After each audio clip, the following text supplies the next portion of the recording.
Welcome to Encroachment Sports Talk. We've got a very exciting weekend of divisional round playoff NFL football coming up, and we're going to offer our thoughts on what to look for in the games and who we think might win. So the first game starting here today in a few hours is Jacksonville at Kansas City, which is a rematch of a Week 10 game where the Chiefs beat the Jaguars 27-17 in a game that really wasn't that close, as the Jaguars scored a late touchdown. I'm interested in watching to see if Trevor Lawrence, assuming he plays, he's got a minor toe injury, but assuming he plays, can he play mistake-free football? You cannot turn the ball over 4 times, throw 4 interceptions in the first half, and beat most teams, much less the Kansas City Chiefs. So can he play mistake-free football? And then also, the strategy to beat the Chiefs is always to kind of play ball control, keep the ball away from Patrick Mahomes. So can the Jaguars do that? Can they have an effective ball control running game? I think Etienne is a little bit of a home run hitter type running back, and I wonder whether he's able to sort of move the chains to the degree that they need. So my take is that no, they can't. It's going to be more of the same. I like the Chiefs winning 31-17. Okay, so you're actually going to be one that they cover the spread though. So it's Yep. it's 9.5 points just for our betting friends. Not that we partake, but for our betting friends, the spread is the Chiefs minus 9.5. It's at the Chiefs, obviously. So yeah, you hit on 2 things that I'll be looking at, but I'm looking at a couple other things too. The first one is, which Trevor Lawrence will we see? Will we see first half Trevor Lawrence with 4 interceptions, or will we see second half Trevor Lawrence, which is 4 touchdown passes? So which one will we see? So inconsistent. I also want to point out that I thought he did one of the funniest things I've ever seen. He took a bunch of his teammates to the Waffle House after the win. I don't know if that's a big baller thing, man. That's pretty good. So his wife tried to make a reservation at the Waffle House, which is not allowed. But Was that a joke or? No, he wanted to go to the Waffle House. It was a big, it's a big Florida thing. It's a Southern thing, and I guess his teammates have never been there. Okay. And his wife, and he likes it, right? Or I guess. And so his wife tried to make reservations. They're like, we don't take reservations here. They're like, well, for Trevor Lawrence, and he's like, oh yeah, we'll clear out a section of the restaurant for him. So he took his buddies there to the Waffle House. So I don't think they have tables bigger than 4 though, right? A little booth. Right, yeah. So it's this 5-star meal, right, for something. So nice. Anyway, so what do we see in terms of Lawrence? Which Lawrence will we see? The other thing is, I think it's going to be a little closer game than you do, Mark. But the other thing I want to watch is above and beyond the running game, which I agree with you completely. Like, for instance, I remember when Indianapolis would play the Chiefs, pretty closely over the last couple of years. They used Jonathan Taylor to really, again, like you said, wear them down, keep Mahomes off the field, obviously, keep the score down, and just wear that defense down. You're like the Giants style of offense, right? You got it. Just pound the defense, and keep and keep control of the play clock and the game clock. So that'll be interesting. The other big thing that what I've seen about how to, and it's not easy. It's easier to say than it is to do. But to control Mahomes, you have to keep him in the pocket. You have to keep him in the pocket. He is so creative. He loves being outside the pocket, either side actually, left or right. And so if you can keep your rush lanes, your integrity there, and so forth, I think you have a much better chance. So it'll be interesting to see. This is a very young, talented Jags defense, but can they keep him in the pocket? So that's what I'm looking at. Well, and what do you like in terms of? I think the Chiefs will win this, but I think the Jags will cover, frankly. Okay. For our betting friends. How about the later game on Saturday, the Giants at Philly? Yeah, so Giants and Philly. Let's see. I think it's a divisional, as we talked about in our last show. It's a divisional matchup. These are always very, very difficult. Again, as you mentioned, Mark, they're meeting each other for the 3rd time. They know each other really, really well. Just through the years, they know personnel, they know packages, they know all the stuff. So I think the Giants, just so for our betting friends again, Eagles -8. So I think the Giants cover here. I think they're going to play pretty darn well, frankly. I think it's going to be a much closer game. The key to me will be, what do we see? What Jalen Hurts do we see?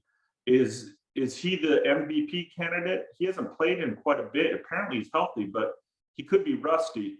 So we'll see. I mean, what are your thoughts, Mark? Yeah, I agree. That's something I'm really interested to see. I mean, I know Hurts played week 18, but he was a little rusty and conservative. Yeah, what kind of Jalen Hurts do we see? I think with the light shining and I think he'll play well. I'm also really interested to see, can the Eagles force Daniel Jones to beat them with his arm?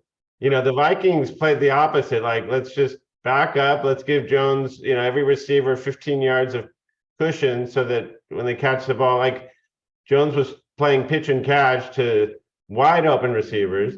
And then when they did have coverage, he ran the ball. So um, I would I'm just interested to see why a team can't stack the box to take Saquon away, take Jones's legs away, and it, dare Daniel Jones to beat you with deep balls to inexperienced receivers. So I'm curious to see if they can do that. I think Brian DeBall has just had a way of keeping every game close.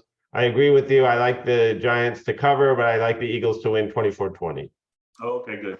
Well, so this is a really this is a really personal thing in terms of the Giants, right? The fact that they beat the Vikings, I was worried about that game because I hated our defensive coordinator, not personally, but professionally. Right. And he got fired, and I knew it because he plays that, and we talked about it a million times on the show and otherwise, but they played that soft coverage, and that soft coverage. Yep. And that's the way to guarantee defeat against the Giants, in my opinion. And he played he deserves to be fired for that game alone. And he's played that all season long, right? Yeah. What's the circumstance? He said he was going to change some things up, and he didn't. But anyway, that game's done. But I agree with you. I mean, and hope springs eternal. You're going to get a new defensive coordinator, as long as it's not Vic Fangio, who's hopefully headed to Miami to bring us to. Like Florida. I said, I give you my blessings.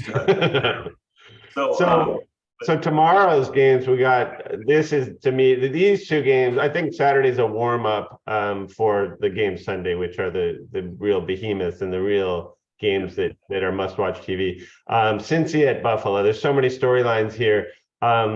We talked about this in our last show. I think the Bengals got the really raw end of the stick, in that this game should be played at either a neutral site, or they should have tossed a coin, because had the Bengals beaten the Bills in that DeMar Hamlin game that was canceled, this game would be in Cincinnati. And nobody can argue that at the time that happened, the Bengals were winning the game and it was at home, and there was at least a 50% chance they would win, probably more. So I'm watching that and kind of pulling for the Bengals for that reason, because they got the raw end of the stick. But in terms of things to watch for, the obvious, can Josh Allen avoid costly turnovers?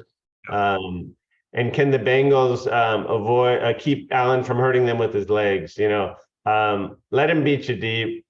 That'll happen. He'll get one or two deep balls to Diggs or to Davis, but let him beat you deep. But contain him. Keep a spy on him. And if you keep him from running, don't blitz too much. They should be able to contain him. I do like what the Bengals were able to do defensively last year in the playoffs. So I think the Bengals this is going to be a game for the ages. I think it's going to come down to a last second field goal, but I like the Bengals. Even though I picked the Bills to win it all, my gut right now is telling me Bengals 34-31. Okay. And again, just to set the stage, so it's Bengals at Bills. Bills are favored by 5.5 points. So two elite quarterbacks playing, there's no question about it. Even though Mark doesn't like to talk about anointed quarterbacks, this is going to be the storyline, right? So a couple things here. The Bengals have a pretty banged up offensive line. They have two big bodies out of there. They got both Alex Kappa and Jonah Williams are out of there. So I'm worried about that. I also think that the Bengals run game has been suspect. The guy who will never let you forget how the seeding went down, Joe Mixon, has not really performed very well over the last number of games. And so if the Bengals can't get the running game going, Burrows, even though he's spectacular and exceptional, he's got some of the best receivers, maybe the best receiving core out there. Miami is one of them too, and the Vikings. But if they're going to just put that much pressure on him without a running game, no quarterback can can survive that in the playoffs. So I think it's all about the offensive line protection and can they run the ball. And so we'll see. I mean, but my gut tells me that the Bills are going to win, but it's a team of destiny because of what happened to Hamlin and where they are emotionally. But we'll see. Do you like him to cover or no? I think it's going to be closer than that. Okay. I think it's going to be. I think I'm with you. I think it's a field goal game, one way or another. Yeah, yeah. Speaking of field goals, how about Dallas and San Francisco? My favorite player, Maurer, poor guy. He probably Maher, excuse me. Yeah, who do you like in that game? Yeah, so that's gonna. This game I'm really excited about because I think these are two of the best, two top 5 defenses in the league square off. And they are really, really physical. They're very tough. They've got tons of the ability to pressure the quarterback. They can stop the run. So to me, it's about this is two defensive, giants, titans going at one another. I think it's a very intriguing game. I think it's the Niners that are favored by 4 right now. Actually, at the Niners, I'm actually going to lean towards if Prescott can play like he played against Tampa Bay. I'm going to lean towards the Cowboys. I know that's going to hurt a lot of my friends in the Bay Area, but if I have to be objective here, I can see where the Cowboys win this game.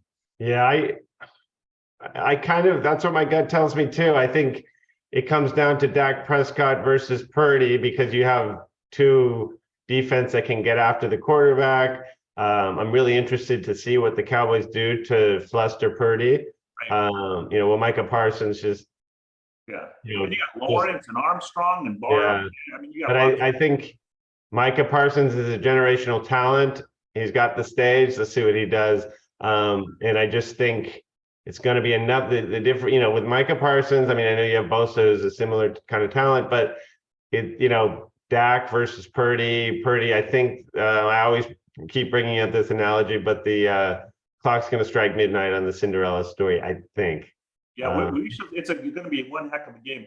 It reminds me a lot, Mark, of the days you remember these days in the 1990s where the Niners and Cowboys would just battle it out every year, divisional game or our conference championship. And it was a guy named Charles Haley for all the younger people out there, and Deion Sanders, and they would trade teams and they played, for So this reminds me a lot of that kind of game with great defenses going at each other. Yeah, I think so I tried to come up with a score and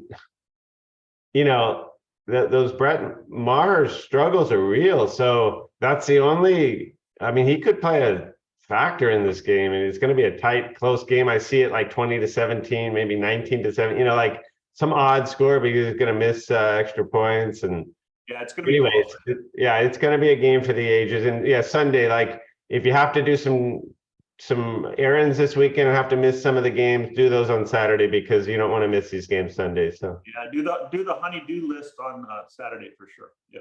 Yeah.